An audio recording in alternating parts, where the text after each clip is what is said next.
জি, আমরা সাম্প্রতিক সময়ে যে ডাকাতির ঘটনা বা ছিনতাইয়ের ঘটনা দেখতে পাচ্ছি, এ বিষয়ে আমরা দুইভাবে কাজ করছি। একটি হচ্ছে যে সকল ডাকাতির ঘটনা ঘটে গেছে আমরা সেগুলো নিয়ে ছায়া তদন্ত করছি স্থানীয় থানা পুলিশের পাশাপাশি, এবং আমরা এর সাথে সংশ্লিষ্ট যারা আছেন তাদেরকে গ্রেফতারের লক্ষ্যে কাজ করছি। আমরা ইতিমধ্যে সাম্প্রতিক সময়ে যে সকল ডাকাতি ঘটেছে তার ভিতরে 2 জন ডাকাতকে আমরা ধরে সংশ্লিষ্ট থানায় হস্তান্তর করেছি।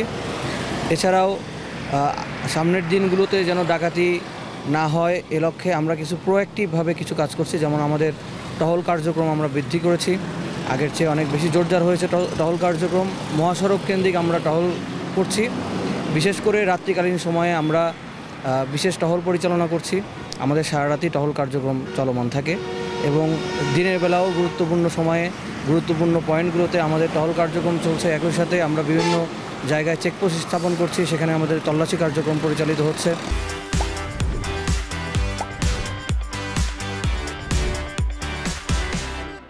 এছাড়া যে সকল জায়গায় ছিনতাইকারীদের দৌরাত্ম্য বেশি থাকে আমরা সেই সকল জায়গায় ছিনতাইকারী ধরার জন্য আমরা বিশেষ অভিযান পরিচালনা করছি। এভাবে জনগণ যেন রাস্তায় মহাসড়কে নির্বিঘ্নে চলাচল করতে পারে সে লক্ষ্যে আমরা এই ধরনের কার্যক্রমগুলো গ্রহণ করেছি। ঈদকে কেন্দ্র করে এই কার্যক্রম আমরা আরও বাড়ানোর চেষ্টা করব। আমাদের টহল কার্যক্রম আরও জোরদার হবে, মহাসড়ক যেন নিরাপদ থাকে সেই লক্ষ্যে আমরা অবশ্যই কাজ করব এবং মহাসড়কে যেন সাধারণ জনগণ নির্বিঘ্নে চলাচল করতে পারে এবং ডাকাতিদের দৌরাত্ম্য যেন কমে এবং তাদের বিরুদ্ধে আমরা কার্যকরী ব্যবস্থা গ্রহণের জন্য আমরা যথাযথ পদক্ষেপ গ্রহণ করব।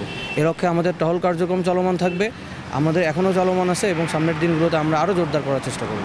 আমরা ইতিমধ্যে যে সকল ডাকাতির ঘটনা ঘটেছে সেগুলো নিয়ে আমরা ছায়া তদন্ত করছি এবং এদের সাথে যারা সংশ্লিষ্টতার প্রমাণ আমরা পেয়েছি আমরা তাদের ধরার জন্য আমাদের অভিযান অব্যাহত আছে এবং আমাদের এই ধরনের অভিযান আমাদের চলমান থাকবে।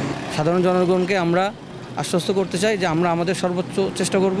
এছাড়াও সাধারণ জনগণ যদি মহাসড়ক কেন্দ্রিক কোনো ধরনের বিপদে পড়ে আপনারা আমাদের অনলাইনে আমাদের নাম্বারগুলো দেওয়া আছে, আমাদের সাথে যোগাযোগ করতে পারেন, আমরা তৎক্ষণাৎভাবে ব্যবস্থা গ্রহণ করব।